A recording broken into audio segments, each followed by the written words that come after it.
कार्तिक महात्म पंचम अध्याय। देवर्षि नारद ने कहा, हे राजन, आप भगवान विष्णु के अंश से उत्पन्न हुए हैं, अतः यह आपको ज्ञात ही है। फिर भी मैं आपको यथाचित विधान बतलाता हूँ। आश्विन माह में शुक्ल पक्ष की एकादशी से कार्तिक के व्रत प्रारंभ करने चाहिए। ब्रह्म मुहूर्त में उठकर दैनिक कार्यों से निवृत्त होकर मुख शुद्धि करनी चाहिए और निम्नलिखित मंत्र का उच्चारण करते हुए दातुन तोड़ना चाहिए। हे वनस्पते, आप मुझे आयु, कीर्ति, तेज, प्रज्ञा, पशु, संपत्ति, महाज्ञान, बुद्धि और विद्या प्रदान करो। इस प्रकार उच्चारण करके वृक्ष से 12 अंगुल की दातुन ले। दूध वाले वृक्षों से दातुन कभी नहीं लेना चाहिए। इसी प्रकार कपास, कांटेदार वृक्ष तथा जले हुए वृक्ष से भी दातुन लेना निषेध है। जिससे उत्तम गंध आती हो और जिसकी टहनी कोमल हो, ऐसे ही वृक्ष से दंत धावन ग्रहण करना चाहिए।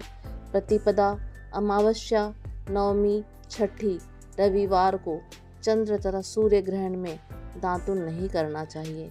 तत्पश्चात भली भांति स्नान करके फूल माला, चंदन और पान आदि पूजा की सामग्री लेकर प्रसन्न चित्त व भक्ति पूर्वक शिवालय में जाकर सभी देवी देवताओं की अर्घ्य, आचमनीय आदि वस्तुओं से पृथक पृथक पूजा करके प्रार्थना व प्रणाम करना चाहिए।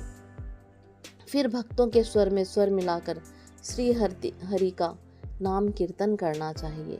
मंदिर में जो गायक भगवान श्री हरि का कीर्तन करने आए हैं, उनका माला, चंदन, तांबूल आदि से पूजन करना चाहिए, क्योंकि देवालयों में भगवान विष्णु को अपनी तपस्या, योग और दान द्वारा प्रसन्न करते थे, परंतु कलयुग में भगवत गुणगान को ही श्री भगवान श्री हरि को प्रसन्न करने का एकमात्र साधन माना गया है। नारद जी राजा पृथु से बोले, हे राजन, एक बार मैंने भगवान से पूछा कि हे प्रभु, आप सबसे अधिक कहाँ निवास करते हैं? इसका उत्तर देते हुए भगवान ने कहा, हे नारद, मैं वैकुंठ या योगियों के हृदय में ही निवास नहीं करता, अपितु जहाँ मेरे भक्त मेरा कीर्तन करते हैं, मैं वहाँ अवश्य निवास करता हूँ। जो मनुष्य चंदन, माला आदि से मेरे भक्तों का पूजन करते हैं, उनसे मेरी ऐसी प्रीति है जैसे कि मेरे पूजन से भी नहीं हो सकती। नारद जी ने फिर कहा, शिरीष, धतूरा, गिरजा, चमेली, केसर, कंदार और कटहल के फूलों व चावलों से भगवान विष्णु की पूजा कभी नहीं करनी चाहिए।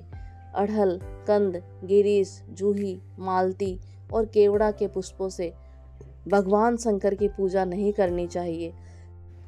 जिन देवताओं की पूजा में जो फूल निर्दिष्ट है, उन्हीं से उनका पूजन करना चाहिए।